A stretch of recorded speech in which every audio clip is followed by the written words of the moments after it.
Hello everyone, एक बार फिर से आपके सामने हाजिर है मैथ्स का क्वेश्चन लेकर, जो है एपी 5.3 क्वेश्चन नंबर 3।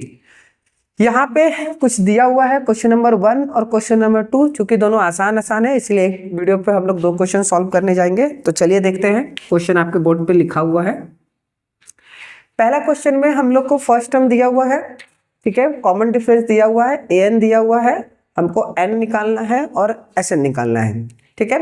तो एक चीज हमेशा याद रखना है हम लोग को कि जब भी कोई क्वेश्चन में फॉर्मूला का वैल्यू दिया रहता है, फॉर्मूला का वैल्यू का मतलब हम लोग an का फॉर्मूला जानते हैं, उसका वैल्यू दिया हुआ है, हम लोग sn का फॉर्मूला जानते हैं, उसका वैल्यू दिया है। अगर हम लोग सरफेस एरिया एंड वॉल्यूम पढ़ रहे हैं तो वहां पे किसी का वॉल्यूम का वैल्यू दिया हुआ है, किसी का एरिया का वॉल्यूम दिया हुआ है। तो जब भी किसी फॉर्मूला का वैल्यू दिया हुआ रहे तो हम लोग वहीं से क्वेश्चन का शुरुआत करते हैं। तो यहाँ पे अगर हम लोग गौर करेंगे तो हम लोग को गिवन है, ठीक है, गिवन क्या है कि जो an है वो इक्वल टू 50 है, ये हम लोग को गिवन है।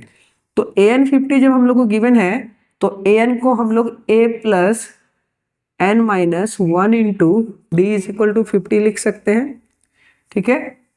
और a का वैल्यू हमारे पास कितना है 5 प्लस n का वैल्यू नहीं पता, ठीक है। d का वैल्यू हमारे पास कितना है 3, तो यहाँ लिख दिए 3 इज इक्वल टू 50। तो यहाँ पे हम लोग बोल सकते हैं n minus 1 into 3 is equal to 50 minus 5। तो यहाँ हो जाएगा आपका n minus 1 equal to 45 by 3, ये हो जाएगा आपका। तो n इक्वल टू इसमें आ जाएगा आपका 15, तो n का वैल्यू मेरे पास जो आ जाएगा वो आ जाएगा 16, ठीक है। ये समझ में आया। हम फिर से बता रहे हैं, पहले भी बोले हुए हैं, बार बार बोल रहे हैं एक चीज को कि जब भी नंबर ऑफ टर्म्स आप लोग को निकालने के लिए बोला जाएगा तो कभी भी इसको इसके साथ मल्टीप्लाई नहीं करना है। क्यों नहीं करना है? क्योंकि मेरा एक स्टेप बढ़ जाएगा और क्वेश्चन थोड़ा सा कैलकुलेशन में लेंदी हो जाएगा, ठीक है। चलिए आगे बढ़ते हैं। अब इसमें जो है हमको निकालने के लिए क्या बोला है SN, यानी कि सम ऑफ n टर्म्स। तो SN निकालने के लिए हम लोग SN का फॉर्मूला यूज करते हैं n/2 2a plus n minus 1 into D, जिसमें कि n का वैल्यू हम लोग को ऑलरेडी अभी पता चल चुका है 16/2 2 इंटू a का वैल्यू मेरे पास कितना था क्वेश्चन में 5 प्लस n माइनस यानी कि 16 माइनस 1 इंटू डी का वैल्यू क्वेश्चन में हमारे पास कितना है 3, तो यहाँ पे लिख दिए 3। तो ये कैंसिल होकर आपका हो गया 8, ये हो जाएगा आपका 10 प्लस और ये हो जाएगा आपका 15 इंटू 3, है ना। तो यहाँ हो जाएगा 8 इंटू ये हो जाएगा 55। कैसे 55 होगा? तो 15 दिए 45 और 10 55, तो 8 पचे 40 के 0, 8 पचे 40 और 4 44। तो ये होगा आपका SN का वैल्यू और ये आपका आंसर हो जाएगा, ठीक है।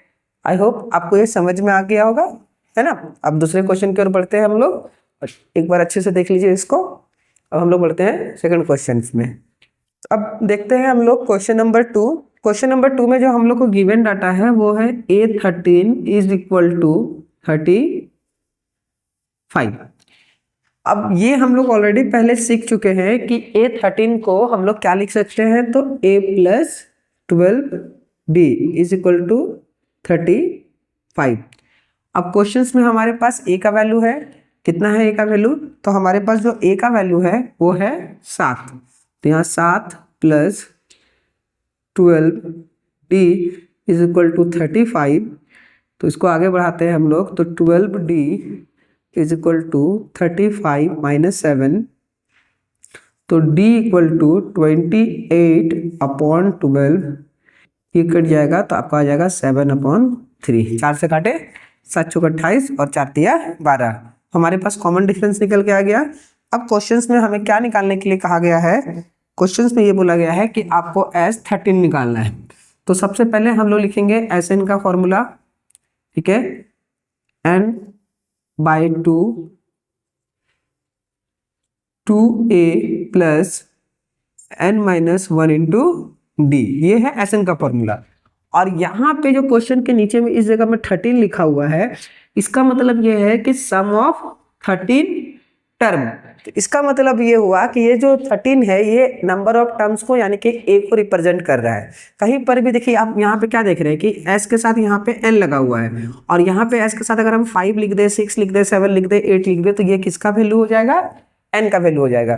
तो यहाँ पे जो 13 है, ये जो 13 हम लोग देख रहे हैं, ये 13 रिप्रेजेंट कर रहा है n को। तो हम लोग लिखते हैं यहाँ पे S13, तो यहाँ हो जाएगा आपका 13/2, 2 इंटू ए का वैल्यू हमारे पास कितना था 7 प्लस 13-1 इंटू 7/3, डी का वैल्यू हम लोग यहाँ पे ऑलरेडी अभी जस्ट क्या है निकाले हुए हैं। ठीक है, आगे बढ़ते हैं इसको। 13/2 14 प्लस 12 इंटू 7/3, ये दोनों को काट देंगे तो 4 आ जाएगा। तो 13/2 14 प्लस 28, ये आपको हो जाएगा 13/2 इंटू 42, इसको काटेंगे तो 21। तो मेरे पास जो आंसर आ जाएगा 13 गुना 21, तो यहाँ पे बोल सकते हैं हम लोग 13 दूनी 26 यानी कि 260 प्लस ये 273, 273, और ये है आपके सेकंड वाले क्वेश्चंस का आंसर। ठीक है, आई होप आपको ये समझ में आ गया होगा। अगले वीडियो में हम लोग नेक्स्ट क्वेश्चन सॉल्व करेंगे, तब तक के लिए थैंक यू।